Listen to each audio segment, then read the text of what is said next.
Hello everyone, this is Defense Politics Asia, and this is the Frontline analysis. So we'll analyze the Frontline, and it's been a long time since I did one of this.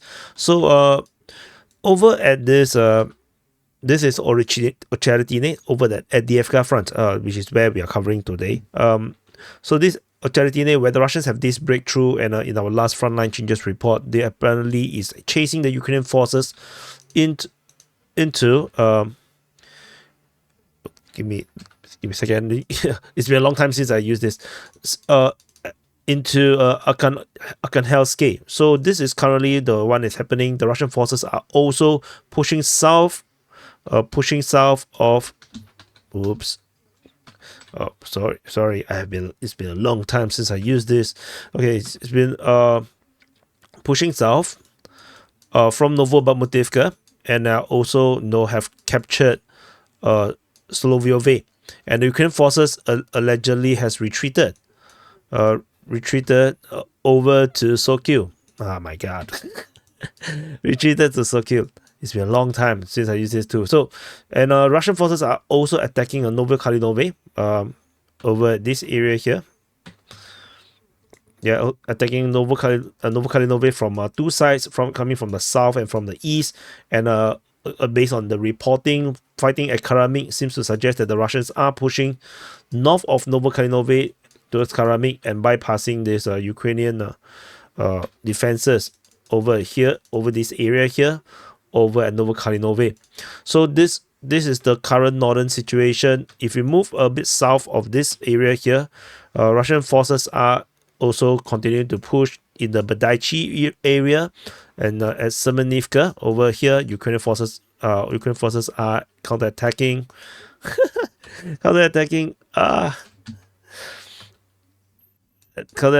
though, and trying to block the Russian from making a breakthrough out of this area here. So, and of course, and then we also have other fightings, including in this area here. I think this is Umanske. Russians are attacking at Umanske, and the Ukrainian forces are holding the line around here, which they were likely to hold this position for some time. Is a good position. So if we zoom out a bit, if we zoom out a bit, you'll be able to see there's still a lot of land that the Russians need to conquer. So no, the war is definitely still going to go on for some time, and so when this is Adivka city, in case you do not know, you can see the telecom, the wet waste heat around here.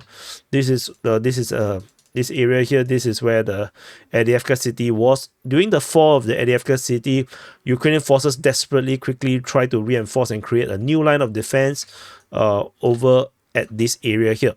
So the Ukrainian forces was sending forces trying to hold the fighting around the east of Olivka region here, and they quickly built a defense line along here. Let me draw the line. Push up Novoselivka, Persia, and along the tree line around this area here, they are trying to build a defense line in this area here, and of course there's multiple defense line in this area here, trying to hold the line in this area and ending around here. However, the Russians, seeing this heavy defense line and with the natural barriers, this seems to suggest that the Russians are going to do a push. So with this capture of Ocheretyne, the Russian forces seems to be planning to go around. You're going to plan to go around and go along the railway line towards Pokres, and they can actually swing southward and attack the Ukrainian forces from the rear. So this seems to be something that is happening, but with this push to Arkhangelsk also suggests that the Russian forces may plan to capture Arkhangelsk and then attack into the rear positions of Novokalinove, and this would actually force the Ukrainian forces into a massive withdrawal from Karamik and Novokalinove, because you don't want to be encircled, and the Russians are indeed pushing northward from this area here while they are attacking Karamik.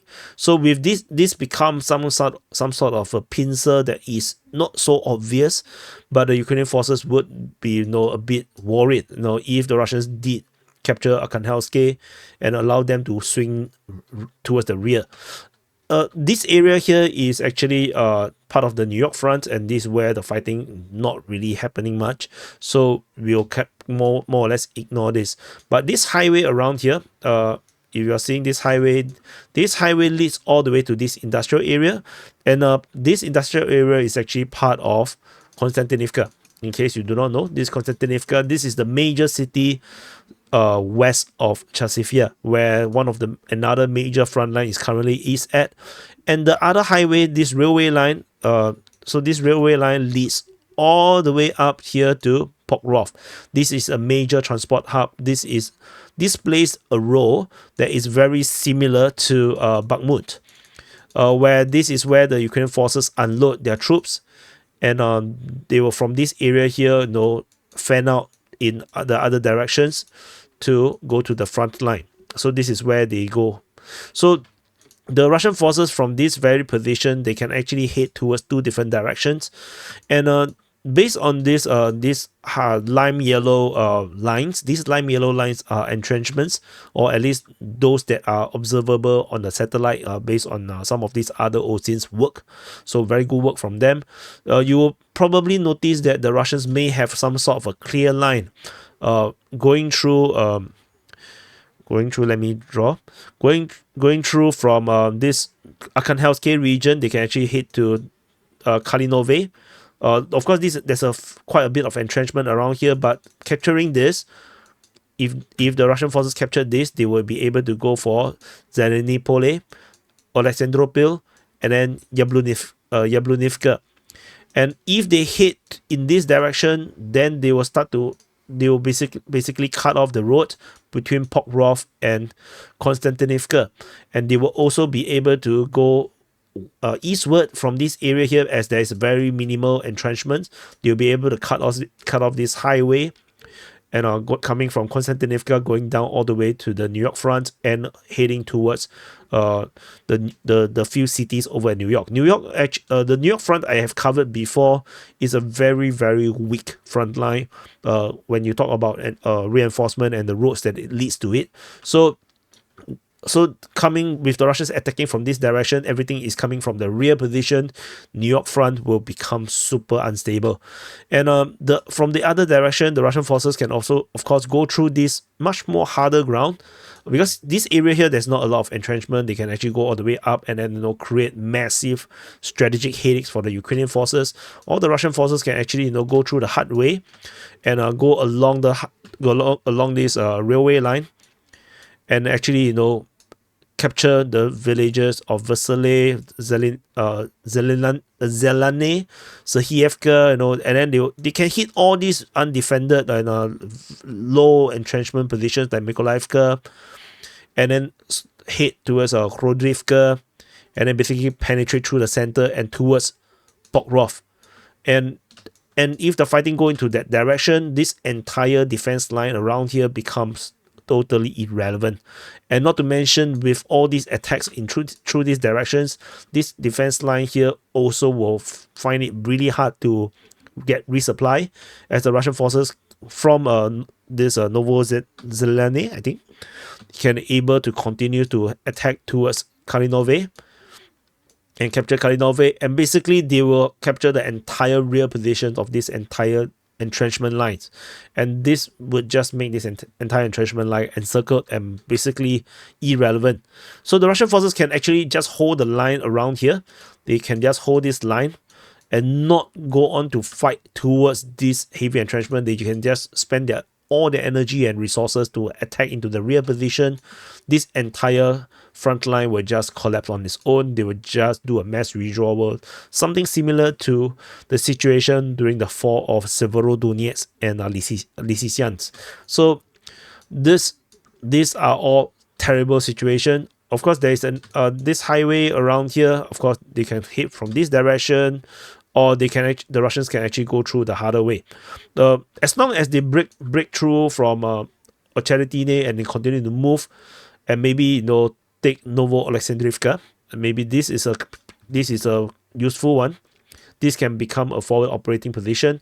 Of course, Ukrainian forces have a very strong entrenchment. over here.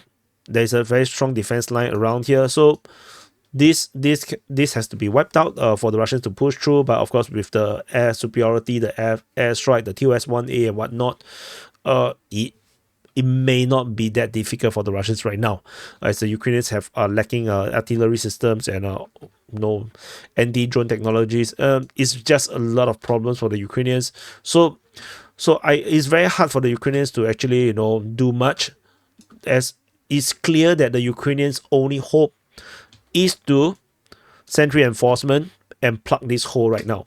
They need to send in reinforcement and attack Ocheretyne and don't allow the Russians this opportunity.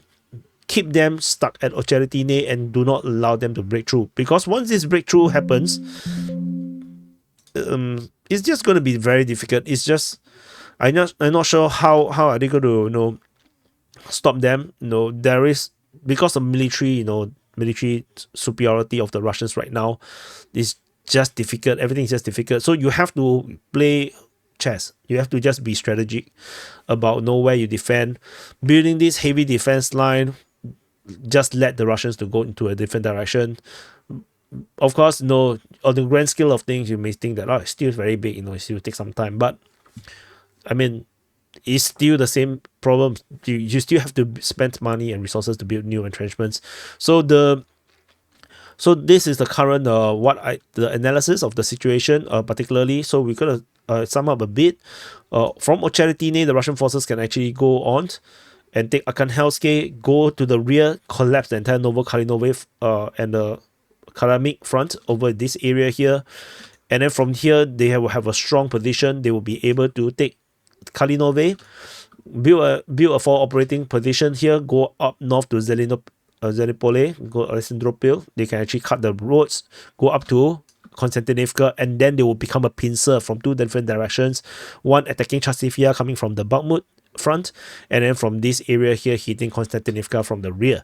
And or the other alternative is to actually hit down the railway line and hit all these small villages all over the place and attack the rear position of this stronghold, this entire strong line that the Ukrainians have hastily built up, reinforcing whatever they had already beforehand that was supposedly defending a breakthrough coming from the ADFK front. So Russian forces can just hit the rear and or just ignore it, just continue to move towards Pokrovsk, casting this entire front line become invalidated or become useless. So anyway, this is the frontline analysis of the ADFK front. So this is also known as the arrow video, arrow map, because it's just full of arrows. And I hope you enjoyed it. Do let me know what you think. Press the like button, subscribe, and let me know if you want more of this analysis and all these arrow maps, because these arrow maps may look very crazy, but there is a process to it. If you watch from the beginning to the end, you understand what the hell is happening. But if you just come in uninitiated, seeing the final final mapping, it will look like this is just fantasy, but it's not that fantasy. So anyway, thank you for watching, and I'll see you guys in the next update.